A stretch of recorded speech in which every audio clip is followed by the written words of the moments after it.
a gente vai falar sobre a eleição na Colômbia, que é o seguinte, eu tenho um dado interessante aqui pra vocês. Isso aqui quem me mandou foi o meu querido amigo David Pirajá, tá? Então, o tão odiado David Pirajá. A nossa amada, querida, sensacional vereadora Amanda Vettorazzo esteve na Colômbia recentemente, acho que foi em janeiro, se não me falha a memória, e ela teve reuniões de altíssimo nível na Colômbia, nos representando. Ela esteve com o ex-prefeito Fico Gutiérrez, que inclusive concorreu à presidência. E a partir dessa reunião, ela teve contato com ninguém mais, ninguém menos que Abelardo de la Espriella. Amanda esteve lá em um comício com ele, pôde falar ali com ele, né? Que, vejam só, o partido dele é o Creemos, Missão, tem tudo a ver, né? Olha aí, junto com El Tigre, são sinais, né, pessoal? São sinais. Vai comentar aqui, ó, todo lugar que eu vou, comenta o Renan Santos, presidente do lugar, né? E ele tem uma cara meio de Nayib Armando Bukele Ortiz, e a gente vai falar sobre isso. Qual foi a principal proposta de Abelardo de la Espriella? Foi ser um Nayib Bukele. Esse dado aqui foi trazido por David Pirajá. Por quê? Porque eles fizeram muitos contatos lá na Colômbia. Inclusive aqui tem... a Amanda falou hoje com o prefeito Fico Gutiérrez, né? Lá foi prefeito de Medellín, candidato a presidente, parabenizando ele pela vitória. E eles trouxeram esse dado aqui, pra gente dar uma olhada. Esse daqui é o mapa colombiano, tal, separado, com os partidos mais votados, tal. Um mais votado ali no centro, o outro nas regiões periféricas. Por quê? Vocês me perguntam, que merda tem a ver esse mapa? Se você comparar com um mapa de áreas controladas, vamos dizer assim, pelo crime organizado, áreas onde tem grande influência da guerrilha, você vai ver que ela é praticamente igual, onde a maior concentração com os votos da esquerda, do candidato Ivan, né? Que é o candidato do Gustavo Petro. Será que é coincidência, meus amigos? O gráfico aqui diz muito, tá?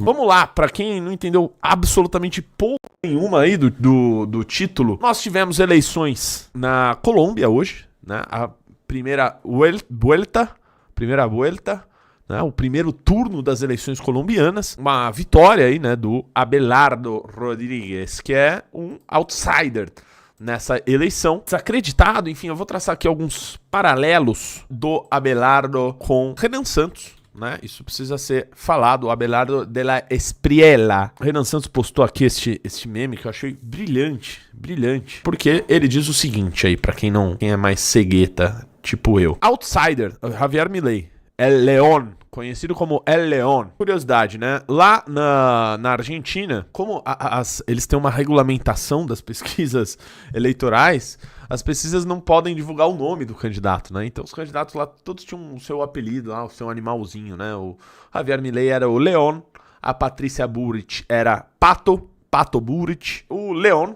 venceu as eleições, desacreditado pelas pesquisas, desacreditado pelo sistema, tinha um felino como símbolo, venceu as eleições. E agora é a vez de Abelardo de la Espriella. Outsider, desacreditado pelas pesquisas, nem todas, também um felino como símbolo. El Tigre foi agora para o segundo turno e vai vencer as eleições. Já estou cravando isso aqui, também não precisa ser um grande analista já para dar esse resultado. E agora, no Brasil, em outubro, um outsider, desacreditado pelas pesquisas, desacreditado pelo sistema político, não faz parte de nenhuma, não tem o apoio de nenhum ex-presidente da República, não é a continuidade de algum projeto que já governou o país, é uma novidade. Também tem um felino como símbolo, a onça do Partido Missão. Aguardem e vocês verão.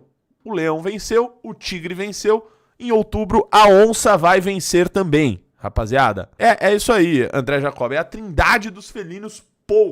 E o Abelardo, ele veio com a proposta muito clara, ele veio com uma proposta bukelizadora, não teve medo de deixar com que se fizesse comparações entre o nome dele e o nome do melhor presidente hoje, né, no mundo, que é Nayib Armando Bukele Ortiz, presidente da querida El Salvador. Então ele veio com a proposta de construir megapresídios. Ele disse que vai construir 10 megapresídios. Eu fico sempre pensando se não dá pra juntar e fazer menos e maiores. Ele, focando aí no método bukelizador, vem falando de mudança de legislação penal, de prender vagabundo, de mega mega cárceres. E justamente com essa proposta, vence a eleição, né, no primeiro turno. Vai ter o segundo turno que vai ser dia 21 de junho, ou seja, tem mais 20 dias de campanha. Porém, a eleição dele já é certa. Vamos refazer a frase. A eleição dele é muito provável, ok? Muitíssimo provável. Por quê? Abelardo teve 43, quase 44% dos votos. O Ivan, 41%. Né? Vamos ser generosos aqui com esse 40,9%. Em terceiro lugar ficou a Paloma Valência, que era apoiada pelo ex-presidente Álvaro Uribe, né? Também com uma proposta à direita. E a Paloma, conforme já tinha se comprometido no período eleitoral, o próprio Álvaro Uribe apoiaria, né, quem fosse ao segundo turno contra o candidato governista. Ela teve quase 7% dos votos. Aí você me pergunta, pô, Renato, a gente faz uma conta aqui de mais 7%, mais 44%, a gente tá falando de 51%. Né? O candidato que ficou em quarto é o Sérgio Fajardo, teve 1 milhão de votos, acho que foi algo em torno de 3%, ele provavelmente não declare apoio a nenhum dos dois. Tinha também um quinto candidato aí que fez 0 alguma coisa. Partindo aqui da continha básica, ele é o favorito a vencer. Porém, né, isso já ocorreu em outras eleições, inclusive na eleição que o Petro virou presidente, de que o primeiro colocado e o terceiro tinham, né, juntando ali uma maioria para vencer as eleições. Porém, sempre tem aquele sujeito que olha para a eleição do segundo turno e fala, meu amigo, eu vou viajar, dane-se, etc. E por causa das abstenções, eles acabaram perdendo. Então, há uma possibilidade sobre isso. Porém, o que me parece do ânimo colombiano é de que o Abelardo de la Espriella parte para uma eleição muito tranquila. O Roberto Virgílio diz, a Atlas errou. Você está bastante enganado, porque é justamente sobre isso que eu vou falar. Aqui está o pronunciamento da Paloma, rapidinho. Por su impresionante y extraordinaria que deja claro que Colombia no cae. No caerá en las manos del comunismo ni el neocomunismo que representan Cepeda y Petro. Su voto es la expresión de los colombianos hastiados por un gobierno corrompido, por un gobierno inútil, pero sobre todo por un gobierno complaciente con los violentos. De manera personal, hoy, como Paloma Valencia, la mujer que quería ser su presidenta, anuncio mi apoyo al doctor Abelardo de la Espriella e invito a que derrotemos a Cepeda. O Gustavo Petro é um presidente bastante à esquerda, tá? Então não vou julgar aqui os adjetivos. Veja só quem acertou na Colômbia também, depois de ter acertado a eleição na Hungria. O que ocorre, tá? Isso aqui é uma revista, né, chamada Semana, que tinha parceria com a Atlas Intel, né? É como, por exemplo, a Globo tem com a Quest. A Semana tinha com a Atlas Intel. A Atlas Intel, ela sofreu duras críticas durante a eleição na Colômbia, né? Porque diziam, não, a Atlas tá maluca. A Atlas tá dizendo que esse cara, Abelardo de não sei o que, tá com tanta porcentagem assim que ele vai pro segundo turno, nada a ver. A Paloma tá com o apoio do Álvaro Uribe, que foi presidente, que não sei quem que foi governador. E a Atlas falou, não. Inclusive publicaram isso aqui na semana, né? Se não me falha a memória, na semana das eleições. E foi duramente criticada. Tentaram suspender a pesquisa. Então aqui tá dizendo, la encuesta que queriam callar. A pesquisa que queriam calar. A semana revelou os resultados do mais recente estudo eleitoral da Atlas Intel, que uma juíza do CNE deles, né, o Conselho Nacional Eleitoral, intentou censurar, que ela quis censurar o Abelardo de la Espriella disparando no empate técnico com o Ivan Cepeda e, né, dando aí o segundo turno. O que ocorreu é, a Atlas foi o instituto que mais acertou a eleição na Colômbia, porque soube medir este fenômeno que estava sendo o do El Tigre Abelardo de la Espriella. Entendeu, meus amigos? Entenderam do que se trata? E aqui está o agradecimento do Andrei Roman, né, o CEO da Atlas Intel.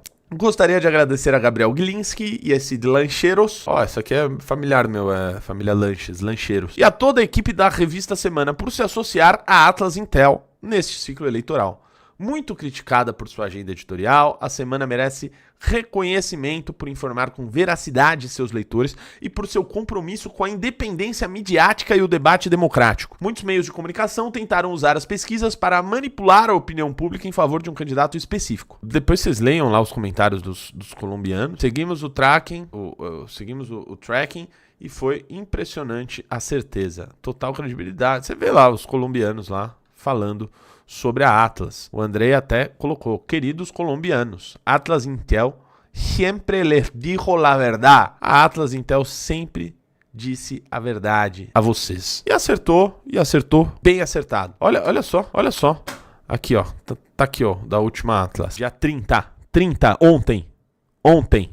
42% para Abelardo de la Espriella. O Abelardo teve 44%, 43,9%. Porque ocorre aquele fenômeno, né? Vocês entendem muito bem, de voto útil. Os eleitores da Paloma, alguma parte deles, acabaram fazendo o voto útil para o Abelardo aí no último dia. Foi a pesquisa que mais acertou, e já tá dando aqui que na segunda volta o de la Espriella já tem vantagem aí muito grande. Então acertou mais uma vez, em mais uma eleição em outro país. Isso aqui é credibilidade internacional, tá? Isso aqui é credibilidade internacional. Quem faz pesquisa no mundo inteiro não se vende a partido político, não se vende a emissora, não se vende a empresa. Se guia, primeiro, pelos princípios que regem aquela pesquisa, aquele determinado tipo de pesquisa, e manter a sua credibilidade perante o mundo, né? E é justamente por isso que a Atlas Intel é tão bem conceituada no mundo inteiro, como vocês sabem muito bem. É a pesquisa que tem mostrado o efeito Renan Santos, que não está sendo colocado por alguns veículos de imprensa que tentam esconder a todo custo que eles veem sobre Renan Antônio Ferreira dos Santos, o próximo presidente do Brasil. Haja vista a pesquisa que saiu essa semana, que foi a pesquisa Atlas do Rio Grande do Norte. Fizeram uma pesquisa lá para governador e para presidente no Rio Grande do Norte. É curioso que, se você for ver outras pesquisas do Rio Grande do Norte, como vocês sabem, eu sou um cracudo de política, né? E eu tenho visto que as outras pesquisas que são feitas no Rio Grande do Norte têm dado vantagem principalmente à oposição, né? Acho que a oposição tem 2 candidatos lá, a governador, tem colocado ali o governo meio de lado, né? O PT meio de lado. E eu sempre achei isso bastante esquisito. Por quê? O PT é muito forte no Rio Grande do Norte. É muito forte no Rio Grande do Norte. O Rio Grande do Norte foi um dos poucos estados em que o PT se manteve. Bahia, Rio Grande do Norte, Ceará. Esses foram os estados em que o petismo se manteve na pior situação em que eles estiveram. Então, quando eu vejo as pesquisas dizendo que não, o petismo ali no Rio Grande do Norte tá, né, muito fraco, tal, pode até ser que perca, tá? Pode até ser que perca. Mas estão no mínimo, que não, que vai tomar uma surra, que não sei o que não aparece nem no top 3. Falou, olha, isso é muito estranho. E a Atlas Intel veio com aquela verdade chata de se dizer. Primeiro, o Lula está em primeiro lugar no Rio Grande do Norte. Pra mim era muito óbvio isso. Lula quase 60%, tá, pessoal? Quase 60% no Rio Grande do Norte. Esse resultado aqui, por mais chato que ele seja, por mais que alguns não queiram, né, ouvir, me parece mais próximo da realidade no Rio Grande do Norte. Lula 58, Flávio 28, Renan Santos 7,5. O Ronaldo, os outros aqui sequer aparecem direito, mas era algo em torno de 2, o outro com 1. O Renan Santos encostando, diminuindo para o Flávio Bolsonaro. Até para governador, eles colocaram o governador do PT lá em primeiro lugar. Isso é, às vezes, chato de se dizer, né? E aqui a pesquisa por mesorregião. Em Natal, já é possível dizer que há um empate entre Renan Santos e Flávio Bolsonaro. Lula 51,6, Flávio Bolsonaro 17,9. Se a gente for considerar 1,5 ponto de margem de erro, eu preciso conferir se é 1,5 ponto ou 1. O Flávio Bolsonaro pode ir de 16,4 até 19,4, certo? E Renan Santos pode ir de 14,3, perdão, a 17,3. Portanto, dentro da margem de erro com Flávio Bolsonaro. Esse número me deixa especialmente emocionado e contente aqui. Feliz. Isso não tem nada a ver com ex-MBL ou qualquer coisa do tipo. Isso tem a ver com Renan Santos, que foi algumas vezes, né, pro Rio Grande do Norte, vencendo, né, já chegando já em Flávio Bolsonaro em uma capital no Nordeste. Isso é muito significativo. Pessoal. Estamos chegando. Esse é um resultado que é um marco aí. Nosso primeiro empate em uma cidade com a candidatura do Flávio. O primeiro de muitos. Isso só vai aumentar.